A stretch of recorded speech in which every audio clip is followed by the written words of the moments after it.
साथियों और दोस्तों, जब मैं जेल से बाहर आया तो पहले दिन तो मुझे ज्यादा जानकारी नहीं थी, लेकिन दूसरे दिन जब साथियों से बात की, पूरी जानकारी मिली और पता चला कि कितनी बड़ी गहरी साजिश के तहत आपके नेता अरविंद केजरीवाल को गिरफ्तार किया गया है। याद रखना, गहरी साजिश के तहत मैं कह रहा हूं।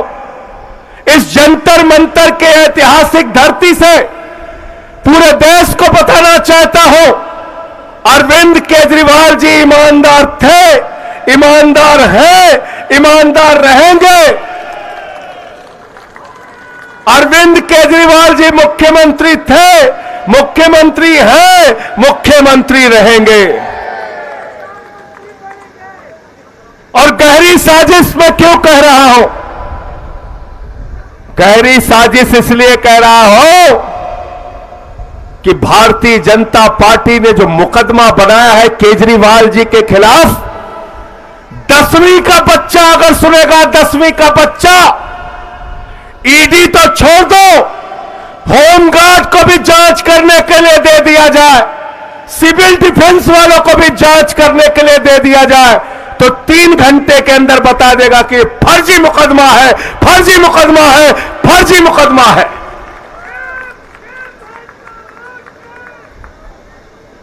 जरा ध्यान से सुनना और कार्यकर्ता साथियों, इसको घर घर में पहुंचाओ।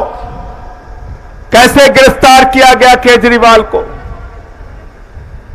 162 गवाह ईडी के हैं, 162 गवाह, 294 गवाह सीबीआई के हैं, 294 गवाह, दोनों जांच एजेंसियों को मिला के 456 गवाह है, 456 गवाह, दोनों जांच एजेंसियों ने मिलाकर 50,000 पन्ने की चार्जशीट तैयार की है, 50,000 पन्ने की। और आपको मालूम है, ये 456 गवाह और 50,000 पन्ने में केजरीवाल का नाम कितनी बार आया? कितनी बार आया? जोर से बोलिए, कितनी बार? 456 में से मात्र 4 गवाहों ने केजरीवाल का नाम लिया। उन 4 गवाहों ने किन परिस्थितियों में, किस दबाव में और कैसे अरविंद केजरीवाल का नाम लिया, ये आम आदमी पार्टी के एक एक कार्यकर्ता, दिल्ली की 2 करोड़ महान जनता और देश की जनता और विपक्षी पार्टियों को पता होना चाहिए। मैं चाहूंगा हमारे साथियों के पास अगर वो फोटो हो मंगुंटा रेड्डी की तो मुझे जरूर दे दी जाए। साथियों और दोस्तों, एक व्यक्ति है मंगुंटा रेड्डी, दूसरा व्यक्ति है उसका बेटा राघव रेड्डी, तीसरा व्यक्ति है शरद रेड्डी, चौथा व्यक्ति है सी अरविंद। इन 4 लोगों ने नाम लिया। बात करते हैं मंगुंटा रेड्डी की। मंगुंटा रेड्डी के घर 16 सितंबर 2022 को ईडी छापेमारी करती है। कहते केजरीवाल से क्या मिले थे आप? उसने कहा हां मिले थे। क्यों मिले थे? अपने चैरिटेबल ट्रस्ट के लिए जमीन चाहिए थी। उसके बयान लिए गए। 10 फरवरी तक उसने कुछ नहीं कहा, तो उसके बेटे को 10 फरवरी 2023 को गिरफ्तार करके भाजपाइयों की ईडी ने जेल में डाल दिया। उसके बेटे से पूछा केजरीवाल का नाम ले, पहली बार कहा नहीं लेंगे, दूसरी बार कहा नाम ले, उसने कहा साहब नहीं लेंगे, तीसरी बार कहा नाम ले, उसने कहा साहब केजरीवाल ने कुछ किया ही नहीं तो कैसे नाम ले, चौथी बार कहा नाम ले, उसने कहा साहब केजरीवाल से कोई मतलब नहीं तो कैसे नाम ले, 5वीं बार कहा नाम ले, नहीं लेंगे, 6वीं बार कहा नाम ले, उसने कहा नहीं लेंगे, 6 बार नाम लिया, 5 महीने की जेल बीत गई तो बोले जिंदगी भर जेल में सड़ेगा अगर केजरीवाल का नाम नहीं लेगा। अब वो कमजोर पड़ गया, उसने 7वीं बार केजरीवाल का नाम ले लिया। 7वीं बार नाम ले लिया। कब लिया? 16 जुलाई 2023 को 16 जुलाई 2023 को जैसे ही उसने नाम लिया अरविंद केजरीवाल को, 18 जुलाई 2023 को ईडी वालों ने कहा बेटा अब कोई दिक्कत नहीं, जमानत पे छूटो, घर जाओ। समझ गए? समझ गए मुकदमा? समझ गए मुकदमा? 10वीं का बच्चा पता लगा सकता है ना इस बात का कि फर्जी मुकदमा है। 16 जुलाई को जैसे ही नाम लिया, 18 जुलाई को उसकी जमानत हो जाती है। 10 बयान बाप बेटे ने दिया। मंगुंटा रेड्डी और राघव रेड्डी ने 10 बयान दिया। 10 बयान में बाप बेटे के अंतिम 2 बयानों को ईडी वालों ने कहा यह सही है, कोर्ट के सामने रख दिया। 8 बयानों को छिपा के रख लिया, बोले अनरिलाइड डॉक्यूमेंट है, जिसमें केजरीवाल के ईमानदारी का सबूत है। वो कागज ईडी छुपाती है। भारतीय जनता पार्टी की गहरी साजिश यह है साथियों। हमारे वकील गए न्यायालय के सामने, उन्होंने कहा हुजूर माई बाप, हम आरोपी जरूर हैं लेकिन हमारे कागज छिपाए क्यों जा रहे हैं, हमें दिखाइए तो।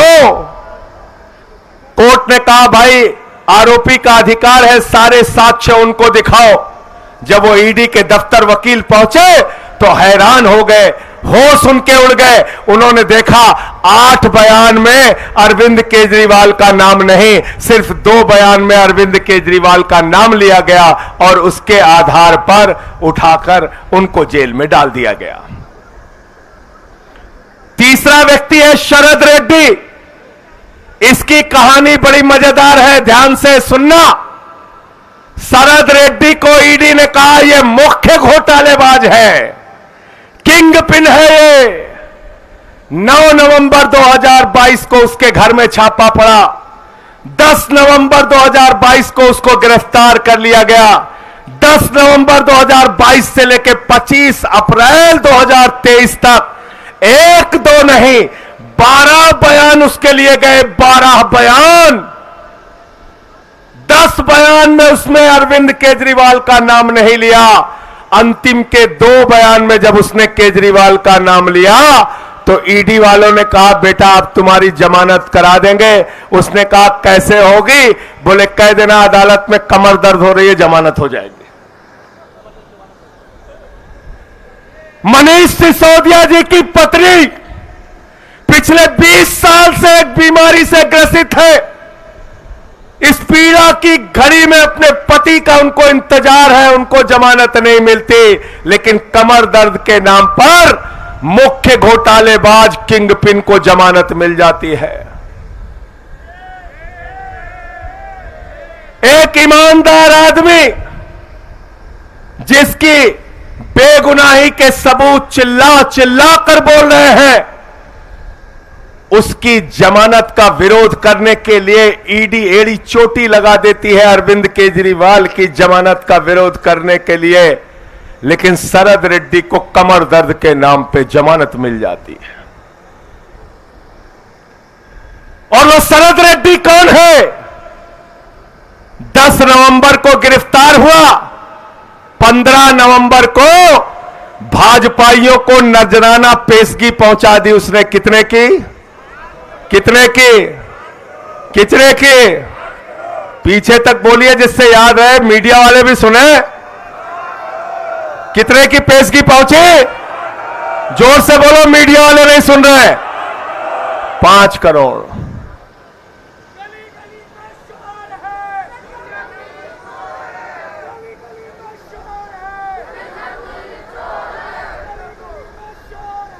बीजेपी चोर है, बीजेपी चोर है। बैठ जाओ।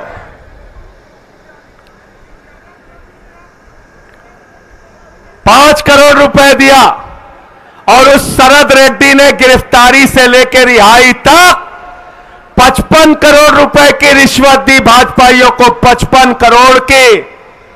ईडी वाले कह रहे हैं शराब घोटाला, शराब घोटाला, शराब घोटाला। सीबीआई वाले कह रहे हैं शराब घोटाला, शराब घोटाला, शराब घोटाला। इनकम टैक्स वाले कह रहे हैं शराब घोटाला, शराब घोटाला, शराब घोटाला। अरे शराब घोटाला तो खुल गया, तुम्हारे माई बाप भारतीय जनता पार्टी वालों ने शराब घोटाला किया है। किया है कि नहीं किया बताओ? किया है कि नहीं किया? किया है ना शराब घोटाला? शराब घोटाला किया है भारतीय जनता पार्टी वालों ने।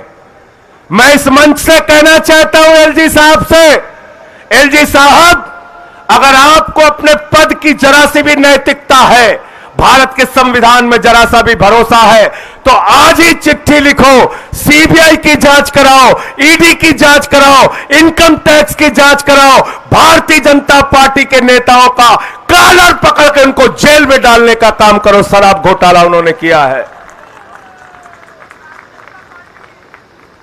गलत तो नहीं कह रहा हूं? गलत तो नहीं कह रहा हूं? आतिशी जी, शराब घोटाला, खुला हुआ शराब घोटाला, भाजपा के नाम का शराब घोटाला, उसमें एलजी साहब चिट्ठी क्यों नहीं लिखते? क्यों नहीं लिखते? मैं अपने सभी मंत्रियों से, विधायकों से अनुरोध करूंगा कि बीजेपी के शराब घोटाले पर जांच के लिए ये 55 करोड़ की मनी ट्रेल जो मिली है, इस पर बीजेपी के नेताओं से पूछताछ की जाए, गिरफ्तारी की जाए। इसकी मांग देश की सरकार से, एलजी से, राष्ट्रपति से हम सबको मिलकर करनी चाहिए। गोपाल भाई गलत कह रहा हूं? बिल्कुल होनी चाहिए। इनकी गिरफ्तारी करो, जेल में डालो। कहते हैं भाजपाइयों का तो हाल हो गया है, चोरी भी और सीना जोरी भी। भ्रष्टाचार के खिलाफ भाजपाई बोलते हैं, भ्रष्टाचार के खिलाफ भाजपा वाले बोलते हैं। जिन्होंने 15 लाख करोड़ रुपए पूंजीपतियों का माफ कर दिया, वो भाजपा वाले बोलते हैं। जिन्होंने नोटबंदी का घोटाला किया, जिसने हिंडनबर्ग के घोटाले को बचाने का काम किया, जिसने देश की सारी संपत्ति एक आदमी के नाम पर नीलाम कर दिया और देश भर के सारे बड़े भ्रष्टाचारियों को चुन चुन कर, माला पहना के, पैर छूकर भारतीय जनता पार्टी में शामिल कर लिया। ऐसी भ्रष्टाचारी पार्टी भ्रष्टाचार के खिलाफ बोलती है। आजादी के बाद से लेकर आज तक हिंदुस्तान की धरती पर भ्रष्टतम पार्टी अगर कोई है, सबसे भ्रष्ट पार्टी अगर कोई है, तो उस पार्टी का नाम है भारतीय जनता पार्टी। वो पीछे से कह रहे हैं बंगारू जनता पार्टी, याद हो गया। ताली बजाओ इनके लिए। इनको याद हो गया नाम जो मैंने पहले दिन बताया था, बंगारू जनता पार्टी। बंगारू लक्ष्मण राष्ट्रीय अध्यक्ष था बीजेपी का। रक्षा सौदे में रिश्वत लेते हुए कैमरे के सामने पकड़ा गया। 4 साल की सजा हुई थी, सजा हुई थी। और इतने भोला बालक बन जाते हैं भाजपाई, कहते हैं इस्तीफा दो, इस्तीफा दो, इस्तीफा दो। अरे जब एक ईमानदार आदमी अरविंद केजरीवाल, उनके खिलाफ कोई सबूत नहीं, गवाह तुमने जबरदस्ती के बनाए, तो ये इस्तीफा की नौटंकी मत करो। अरविंद केजरीवाल ईमानदार थे, ईमानदार है, ईमानदार रहेंगे। अरविंद केजरीवाल वो शख्स है जिन्होंने आईआरएस की नौकरी को लात मारकर देश सेवा का संकल्प लिया। अरविंद केजरीवाल वो शख्स है जिन्होंने 13 दिन तक भ्रष्टाचार विरोधी आंदोलन चलाया। अरविंद केजरीवाल वो शख्स है जिन्होंने दिल्ली की जनता को बिजली के मामले में राहत दिलाने के लिए 1-2 दिन का नहीं, 15 दिन का अनशन रखा। अरविंद केजरीवाल वो व्यक्ति है जिन्होंने 10 दिन का अनशन इसी जंतर मंतर पे रखा। अरविंद केजरीवाल वो शख्स है जिन्होंने दिल्ली की जनता के लिए मुफ्त पानी का इंतजाम किया, मुफ्त बिजली का इंतजाम किया, मुफ्त शिक्षा का इंतजाम किया, मुफ्त स्वास्थ्य का इंतजाम किया, मुफ्त बस की यात्रा का इंतजाम किया, बुजुर्गों की तीर्थ यात्रा का इंतजाम किया, महिलाओं के लिए 1000 रुपए की आर्थिक सहायता का इंतजाम काम किया। अरविंद केजरीवाल का पूरा जीवन दिल्ली और देश वालों के लिए समर्पित है।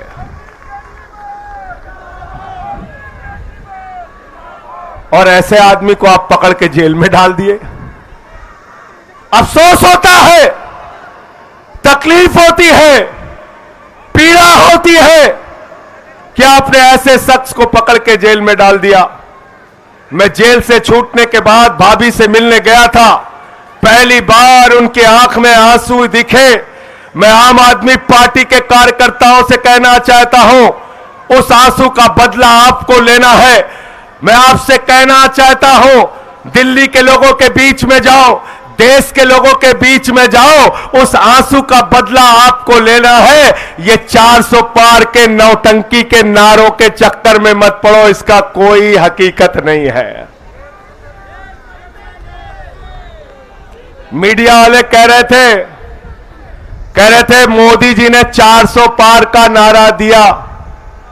हमने कहा सिर्फ 400 पार का नारा क्यों नहीं 600 पार का नारा दिया। भाजपा वाले 600 पार का भी नारा दे सकते हैं। भाजपा वाला कह सकते हैं कुछ सीट पाकिस्तान से आएगी, कुछ बांग्लादेश से आएगी, कुछ श्रीलंका से आएगी, कुछ अफगानिस्तान से आएगी। तो 700 पार का भी नारा दे सकते हैं। क्या नारा दिया था दिल्ली में, गोपाल जी याद है आपको? 45 पार। कितना नारा दिया था बीजेपी वालों ने? कितना दिया था? आई कितने? चलो भाई ये सब नहीं बोलूंगा। ये कह रहे हैं आई तड़ी पार। 8 सीट आई, 8 सीट, 8 सीट आई, 8 सीट। बंगाल में कितना नारा दिया था? 200 पार। कितना नारा दिया था? 200 पार। कितना नारा दिया था? आई कितनी? 1/4। 50-55 सीट आई। हरियाणा में कितना नारा दिया था? कितना नारा दिया था? 75 पार। आई कितनी? 40 सीट। मेघालय या मिजोरम कौन सा अभी मुझे चुनाव बता रहे थे, वहां नारा दिया था 21 पार, वहां आई 1 सीट। कितनी आई? 1 सीट। जब 21 पार का नारा देते हो आती है 21, 1। जब 200 पार का नारा देते हो आती है 50। जब 45 पार का नारा देते हो आता है 8। तो जब 400 पार का नारा दे रहे हो तो आएगी 4। थोड़ा कम बोल रहे हो तुम लोग, इतने 4 थोड़ा है। 40 तोमर जी कह रहे हैं 40 आएगी। 40 मान ले, चलो बहुत ताकत लगाएंगे 100 आ जाएगी। इन जुमलों में मत फंसना, इन जुमलों के चक्कर में मत फंसना, मैं आपसे कहना चाहता हूं। बैठ जाओ, बैठ जाओ। और एक चीज बताओ, इतने दिन से मीडिया वाले पत्रकारिता का कवरेज कर रहे बहुत सारे नेताओं को इन्होंने देखा है। रामनिवास गोयल जी हमारे बड़े वरिष्ठ नेता है, इन्होंने भी बहुत सारे नेताओं को देखा है। रामनिवास जी जरा मुझे बताइए, हिंदुस्तान का कोई नेता अगर 400 पार सीट का नारा देकर उसके मन में विश्वास है कि 400 सीट आएगी, तो कभी वो मुख्यमंत्री को गिरफ्तार करेगा क्या? करेगा क्या? करेगा क्या? कभी वो कांग्रेस पार्टी का खाता सीज करेगा क्या? कभी वो झारखंड के मुख्यमंत्री को गिरफ्तार करेगा क्या? भैया 400 पार का जिसका नारा होता है और उसको यकीन होता है कि हमारी सरकार बन रही है, वो ऐसे हथकंडे नहीं अपनाता। इसलिए मोदी जी हार रहे हैं और 2024 में वापस जा रहे हैं।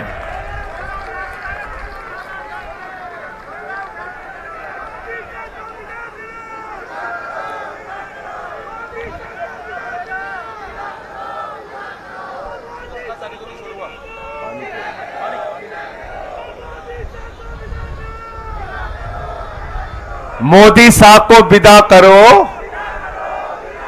अरे मोदी शाह को विदा करो, अरे मोदी शाह को विदा करो।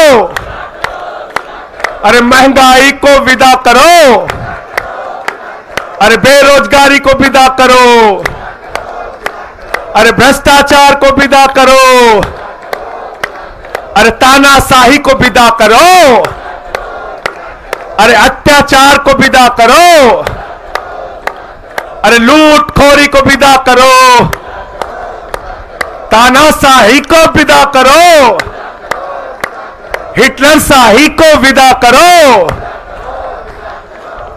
विदा करना है इनको।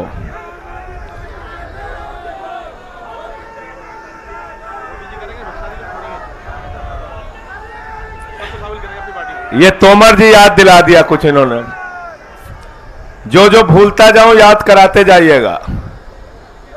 भाजपा ये कह रहे हैं हम भ्रष्टाचार के खिलाफ लड़ाई लड़ रहे हैं।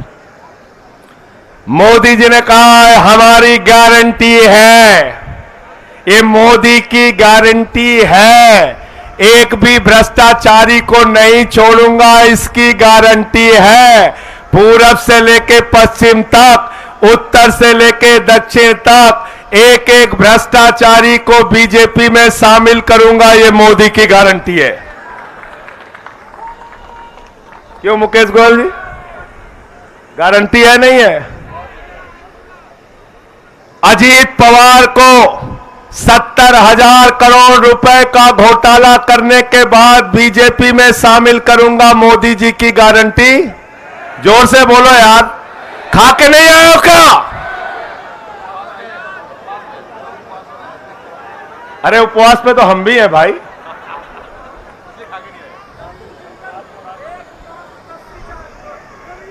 ये 11 बजे से उपवास पे है ना, सवेरे तो नाश्ता किए होंगे, नहीं किए?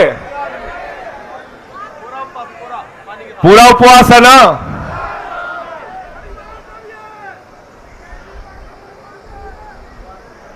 छगन भुजबल भ्रष्टाचारी है, उसके भ्रष्टाचार को पहले उठाएंगे, फिर उसको बीजेपी में शामिल करेंगे, मोदी जी की गारंटी।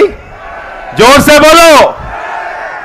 प्रफुल्ल पटेल के भ्रष्टाचार को उठाएंगे, फिर उसको भाजपा में शामिल करेंगे, मोदी जी की गारंटी। हसन मुशर्रफ के भ्रष्टाचार को उठाएंगे, फिर उसको बीजेपी में शामिल करेंगे, मोदी जी की गारंटी। शिंदे के भ्रष्टाचार को उठाएंगे, फिर बीजेपी में शामिल करेंगे, मोदी जी की गारंटी।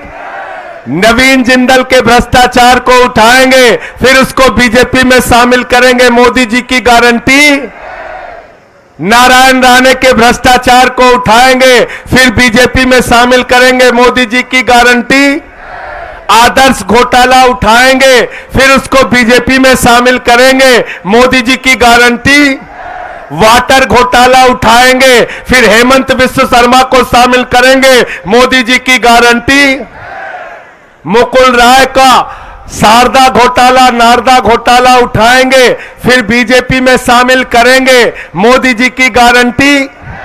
शुभेंदु अधिकारी का शारदा नारदा घोटाला उठाएंगे, फिर उसको बीजेपी में शामिल करेंगे, मोदी जी की गारंटी। जनार्दन रेड्डी का भ्रष्टाचार का हजारों करोड़ का मामला उठाएंगे, फिर उसको बीजेपी में शामिल करेंगे, नरेंद्र मोदी जी की गारंटी। तो ये मोदी की गारंटी, मोदी की गारंटी, एक एक भ्रष्टाचारी को बीजेपी में शामिल करने की गारंटी। गारंटी। मधु कोड़ा के भ्रष्टाचार को, यार नाम याद दिला रहे यार, बड़े हिम्मत, वाह भाई वाह, ऐसे कार्यकर्ता होने चाहिए। देखो अपडेट रखते हैं। मधु कोड़ा के भ्रष्टाचार को उठाएंगे, गीता कोड़ा के भ्रष्टाचार को उठाएंगे, फिर उसको बीजेपी में शामिल करेंगे, मोदी जी की गारंटी। सीता सोरेन के भ्रष्टाचार को उठाएंगे, फिर उसको बीजेपी में शामिल करेंगे, मोदी जी की गारंटी। तपस राय के भ्रष्टाचार को उठाएंगे, फिर उसको बीजेपी में शामिल करेंगे, मोदी जी की गारंटी। छगन भुजबल के भ्रष्टाचार को उठाएंगे, फिर उसको बीजेपी में शामिल करेंगे, मोदी जी की गारंटी। अच्छा, छगन भुजबल भूल गया था क्या मैं? इतने भ्रष्टाचारी है, नाम भूल जाता है। प्रफुल्ल पटेल के भ्रष्टाचार को उठाएंगे, फिर उसको बीजेपी में शामिल करेंगे। मोदी जी की गारंटी।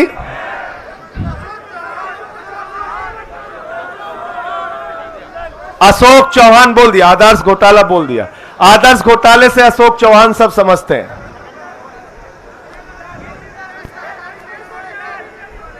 मीडिया वाले मुझसे उस दिन काफी नाराज हो गए थे, बोले संजय सिंह जी आप कभी कभी बड़ा सख्त बोल जाते हैं। मैंने कहा क्या?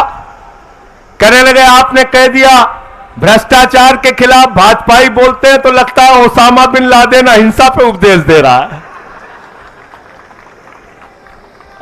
अच्छा एक चीज बताओ, इतने सारे भ्रष्टाचारियों को अपनी पार्टी में शामिल करने वाली पार्टी को हिंदुस्तान की भ्रष्ट पार्टी कहा जाएगा कि नहीं कहा जाएगा? देश की सबसे भ्रष्ट पार्टी कहा जाएगा कि नहीं कहा जाएगा? आजादी के बाद की सबसे भ्रष्ट पार्टी कहा जाएगा कि नहीं कहा जाएगा? तो जब यह पार्टी भ्रष्टाचार के खिलाफ बोलती है तो ऐसा लगता है ओसामा बिन लादेन और डाकू गब्बर सिंह अहिंसा पे उपदेश दे रहे हैं। गलत तो नहीं कहा? गलत तो नहीं कहा? दूसरी बात क्या करते हैं बड़े चालाकी से, संजीव झा को मैं एक दिन सुन रहा था टीवी पे, अच्छा जवाब दिया इसने, बहुत अच्छा जवाब दिया। कहते हैं नैतिकता के आधार पर आप लोगों को तुरंत इस्तीफा दे देना चाहिए। तो हमने कहा नैतिकता के आधार पर पहले हेमंत सोरेन का इस्तीफा ले लेना चाहिए, फिर केजरीवाल का ले लेना चाहिए, फिर भगवंत मान का ले लेना चाहिए, फिर विजयन का ले लेना चाहिए, फिर रेवंत रेड्डी का ले लेना चाहिए, फिर सिद्धारमैया का ले लेना चाहिए, फिर ममता बनर्जी का ले लेना चाहिए। पूरे विपक्ष को खत्म कर देना चाहिए और भाजपा वाले माल लूटे पूरे देश का, बेईमानी करें, भ्रष्टाचार करें, पूरे देश को लूटे। हम तुमको दिल्ली को लूटने नहीं देंगे। 15 साल लूटा ना तुमने एमसीडी को। यहां बैठी है शैली ओबराय, 15 साल एमसीडी को लूटा, वहां से कॉलर पकड़ के तुमको खींच के जनता ने कूड़ेदान में पहुंचा दिया। झाड़ू है हमारे पास? झाड़ू है? तो तुम चाहते हो ममता बनर्जी हट जाए, तुम बंगाल लूटो, भगवंत मान हट जाए, पंजाब लूटो, केरल हमें विजयन हट जाए, तुम केरला लूटो। इन लूटखोरों को, इन भ्रष्टाचारियों को हिंदुस्तान की राजनीति से खत्म करके कूड़ेदान में डालने का काम कर रहा है। इनको लूटने की छूट नहीं देना है। दिल्ली के 2 करोड़ लोगों ने कह दिया अरविंद केजरीवाल हमारे मुख्यमंत्री रहेंगे। दिल्ली की विधानसभा में बहुमत पास करके कह दिया अरविंद केजरीवाल हमारे मुख्यमंत्री रहेंगे। देश के लोगों ने कह दिया अरविंद केजरीवाल को ही मुख्यमंत्री रहना चाहिए, तो अरविंद केजरीवाल मुख्यमंत्री थे, हैं और रहेंगे। और हमसे मीडिया वाले कह रहे थे विनय सक्सेना जी ने कहा है, एलजी साहब ने कहा है हम जेल से सरकार नहीं चलने देंगे। तो मैंने कहा हिंदुस्तान का संविधान बाबा साहब डॉक्टर भीमराव अंबेडकर ने लिखा है, किसी नरेंद्र मोदी और विनय सक्सेना ने नहीं लिखा, याद रखना।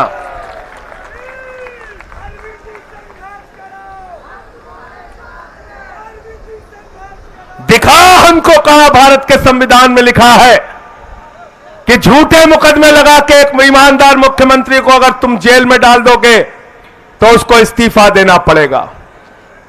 आज मैं तुमको बताता हूं कहानी, ध्यान से सुनना। क्या कहते हैं, आपके नेता 1 साल से जेल में है, उनको जमानत नहीं मिल रही। आपके नेता इतने महीने से जेल में है, उनको जमानत नहीं मिल रही। तो आज के बाद जब टीवी पे हमारा प्रवक्ता जाए, भाजपा के बीच में जाए, तो उनसे पूछना अटल बिहारी वाजपेयी जी 19 महीने देश की जेल में रहे, उनको जमानत नहीं मिली। लाल कृष्ण आडवाणी जी 19 महीने देश की जेल में रहे, उनको जमानत नहीं मिली। रविशंकर प्रसाद जी 19 महीने देश की जेल में रहे, उनको जमानत नहीं मिली। अरुण जेटली जी 19 महीने देश की जेल में रहे, उनको जमानत नहीं मिली। अमित शाह जी 3 महीने जेल में रहे और 2 साल गुजरात के बाहर रहे, वो शब्द मैं इस्तेमाल नहीं करना चाहता। 2 साल गुजरात से बाहर रहे, बाहर रहे, बाहर रहे।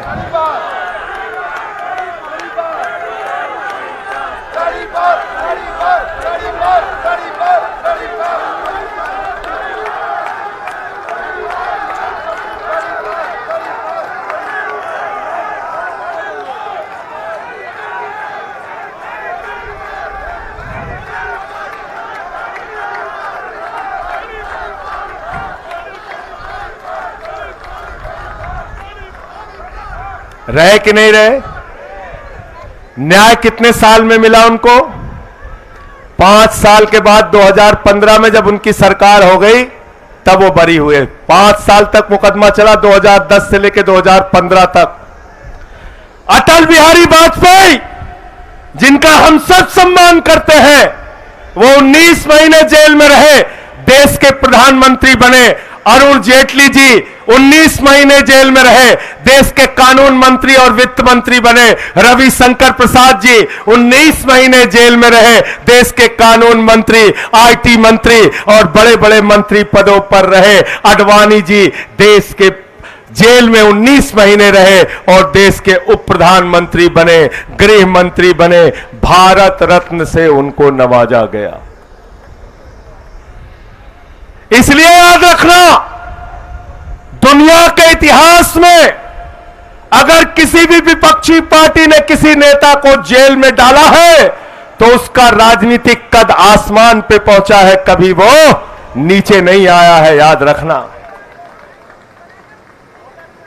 मुकदमा चल रहा है, कानून की जटिलताएं हैं, पीएमएलए के कानून में ऐसी जटिलताएं हैं जिसकी वजह से जमानत मिलने में लेट होते हैं साथियों। लेकिन इसका मतलब यह नहीं कि भ्रष्टाचार साबित हो गया, इसका मतलब यह नहीं कि आरोप सिद्ध हो गया। और मैंने तो उस दिन भी कहा था, आज भी कह रहा हूं, कानून की निगाह में राष्ट्रपति और राज्यपाल को छोड़कर देश के प्रधानमंत्री को भी छूट नहीं है भैया। अगर केरल में मुकदमा हो गया, तमिलनाडु में हो गया, बंगाल में हो गया, अगर पंजाब में मोहाली और रोपड़ में हो गया, तो प्रधानमंत्री जी को दरोगा बुलाएगा और थाने थाने घूमना पड़ेगा। गलत तो नहीं कह रहा हूं? गलत तो नहीं कह रहा हूं? समय बता दीजिएगा भाई अगर ज्यादा हो रहा हो तो। ठीक है, ठीक है साथियों और दोस्तों, मैं आप सबसे यही कहना चाहता हूं, यह बड़ी लड़ाई है और इस बड़ी लड़ाई के अंदर एक महाभ्रष्ट पार्टी भारतीय जनता पार्टी आपके सामने है। उस भारतीय जनता पार्टी का शराब घोटाला पूरे देश के सामने उजागर हो चुका है। 55 करोड़ रुपए की रिश्वत, उसका मनी ट्रेल, 5 करोड़ का पहले मिला ले तो 60 करोड़ रुपए का साफ साफ भ्रष्टाचार, भारतीय जनता पार्टी का भ्रष्टाचार पूरे देश के सामने आ चुका है। भ्रष्टाचारियों को चुन चुनकर अपने पार्टी में शामिल करने का मामला पूरे देश के सामने आ चुका है। अग्निवीर जैसी योजना हो, महंगाई हो, पूंजीपतियों का 15 लाख करोड़ रुपए माफ करना हो, या 750 किसानों की शहादत हो, या हिंदुस्तान के लोकप्रिय मुख्यमंत्री अरविंद केजरीवाल की गिरफ्तारी का मामला हो, एक एक चीज का बदला इनसे लेना है, एक एक चीज का हिसाब इनसे लेना है। और अगर हिसाब लेना चाहते हो तो 4 गुना ताकत से काम करना, लोगों के बीच में जाना और सच्चाई बताना, लोगों के बीच में जाकर 2024 में इस सरकार को उखाड़ कर फेंकना है, इस संकल्प को मजबूत करना, जाना और बताना किस तरह से आपके नेता अरविंद केजरीवाल को फंसाया गया है, कैसे उनके ऊपर झूठे मुकदमे लगाए गए हैं।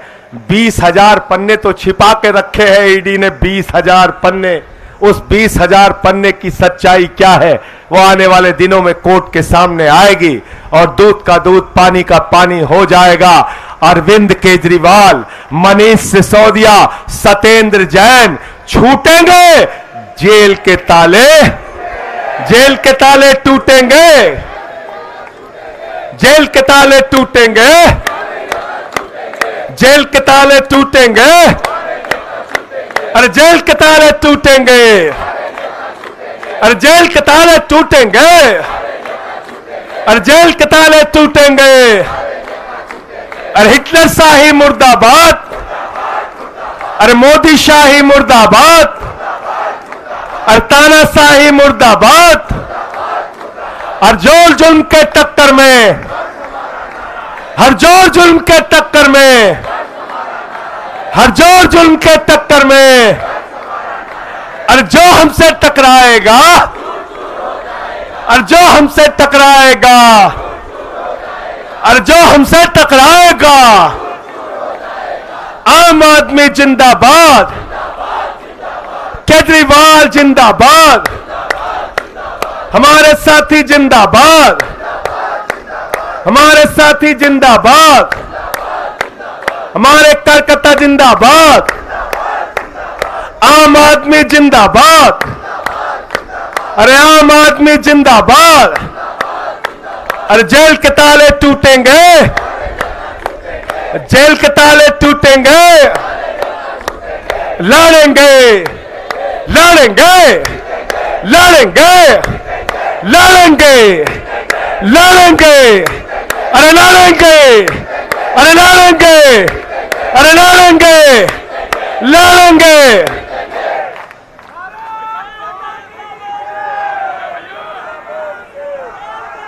लड़ना है कि नहीं लड़ना है बताओ? लड़ना है ना? लड़ना है ना? भाजपा ये कल से फैला रहे संजय सिंह जेल में रहे, उनका वजन बढ़ गया। हमने कहा हमारी तारीफ कर रहे हो कि बुराई कर रहे हो तुम लोग? कभी कभी गलती से तारीफ करने लगते हैं भाजपाई। साथियों और दोस्त, कौन सा घोटाला रह गया?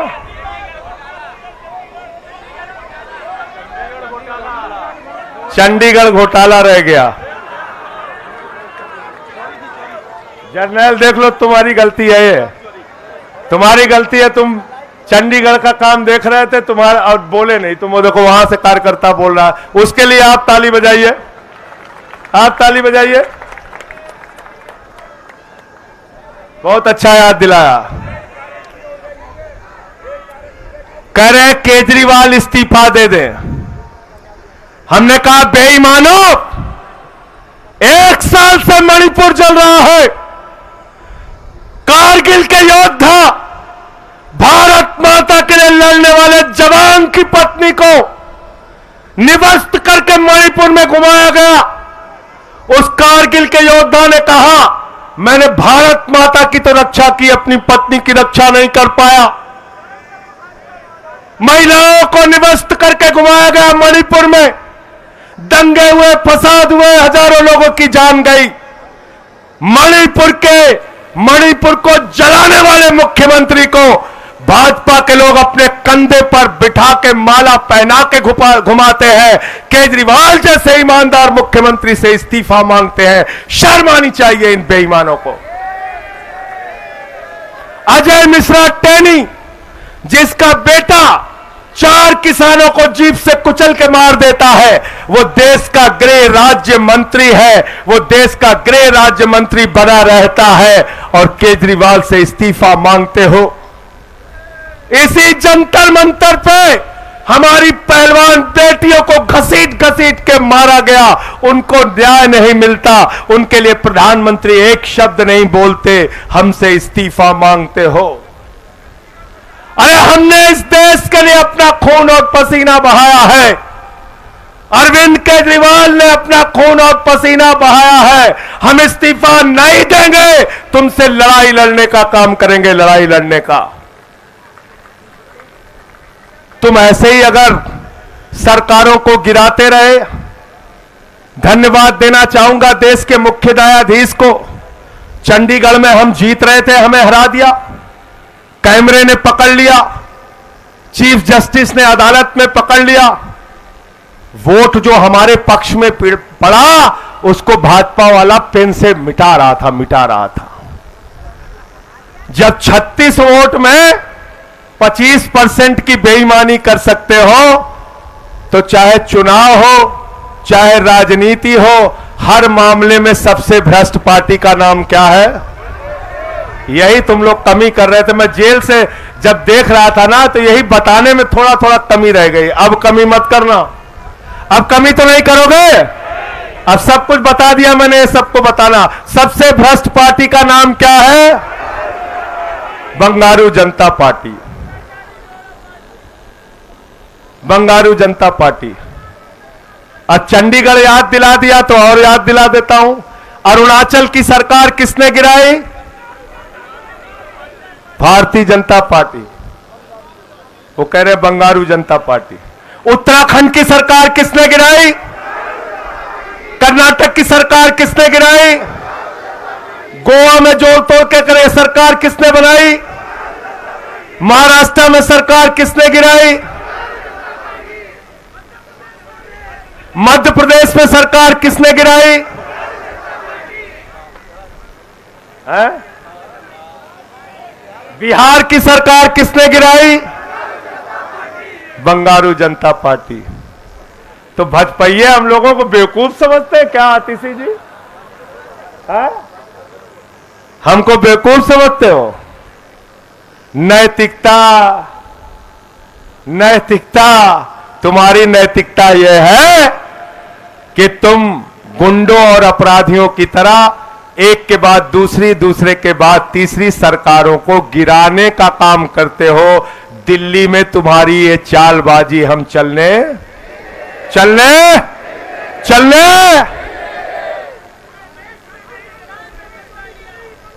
पंजाब में तुम्हारी ये चालबाजी हम चलने, जहां दो सरकारें वहां तो बिल्कुल नहीं चलने देंगे। और पूरे देश में जहां जहां नौटंकी करोगे, हम तुम्हारे खिलाफ लड़ेंगे।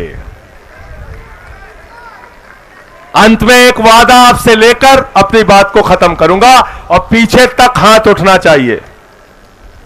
जहां 23 सीट पर आम आदमी पार्टी चुनाव लड़ रही है, तन मन धन से चुनाव तक दिन रात उन इलाकों में जाकर मेहनत करोगे कि नहीं करोगे? करोगे कि नहीं करोगे? पार्टी को जिताने का काम करोगे कि नहीं करोगे? पूरे देश में जहां जहां इंडिया गठबंधन लड़ रहा है, चाहे वो कांग्रेस पार्टी का हो, समाजवादी पार्टी का हो, जो इंडिया गठबंधन की पार्टियां हैं, जहां जहां इंडिया गठबंधन का कैंडिडेट लड़ रहा है, आम आदमी पार्टी का कैंडिडेट नहीं है, वहां भी 4 गुना ज्यादा मेहनत से दिन रात मेहनत करके उन इंडिया गठबंधन के प्रत्याशियों को जिताने का काम करोगे कि नहीं करोगे? पीछे से बोलिए, जोर से, जोर से। इंडिया गठबंधन की सरकार 2024 में बनाना है, और इन बेईमानों को देश की सत्ता से।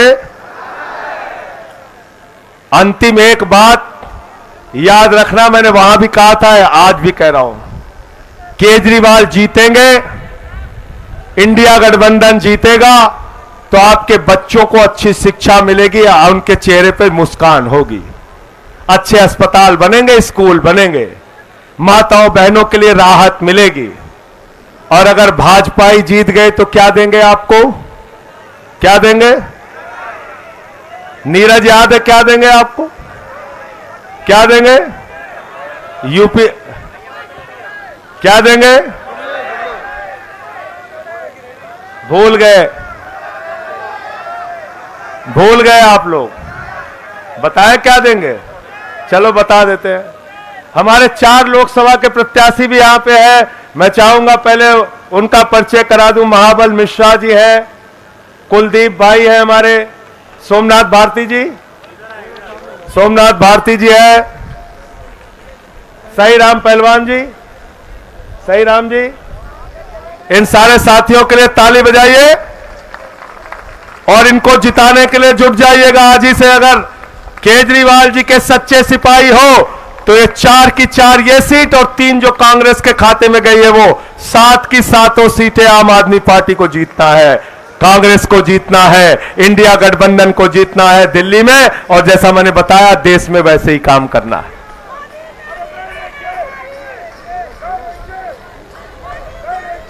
अच्छा, मैं बता रहा था कि भाजपा वाले जीतेंगे तो क्या जीतेंगे, अभी कोई सही जवाब आया नहीं है। मैं बता रहा हूं। अरविंद केजरीवाल जी, हाँ क्या बताओ? नहीं, अभी सही जवाब आया नहीं। मैं दे रहा हूं।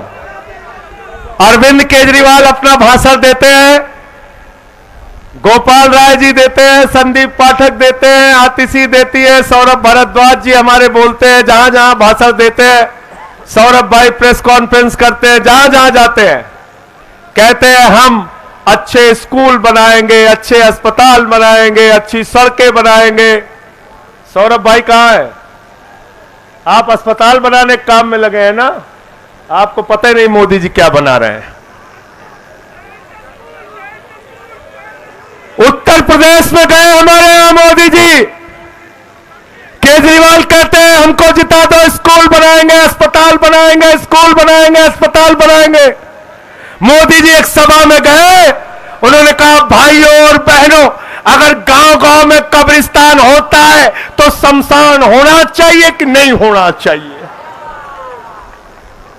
क्या बोले थे? शमशान होना चाहिए कि नहीं होना चाहिए? अरे इतने अपशकुनी लोग हैं ये लोग। उसी के बाद कोरोना की महामारी आ गई, गांव-गांव में शमशान बन गया। गांव-गांव में शमशान बन गया।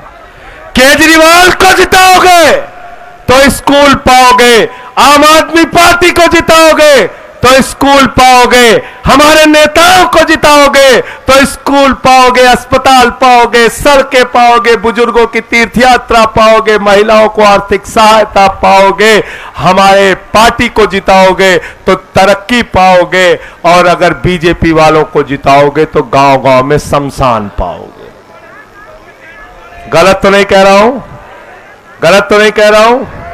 इसलिए इंडिया गठबंधन को जिताना है, आम आदमी पार्टी को जिताना है। अंत में एक बार फिर से वही नारा, जेल के ताले टूटेंगे, जेल के ताले टूटेंगे, जेल के ताले टूटेंगे, जेल के ताले टूटेंगे, जेल के ताले टूटेंगे। बहुत बहुत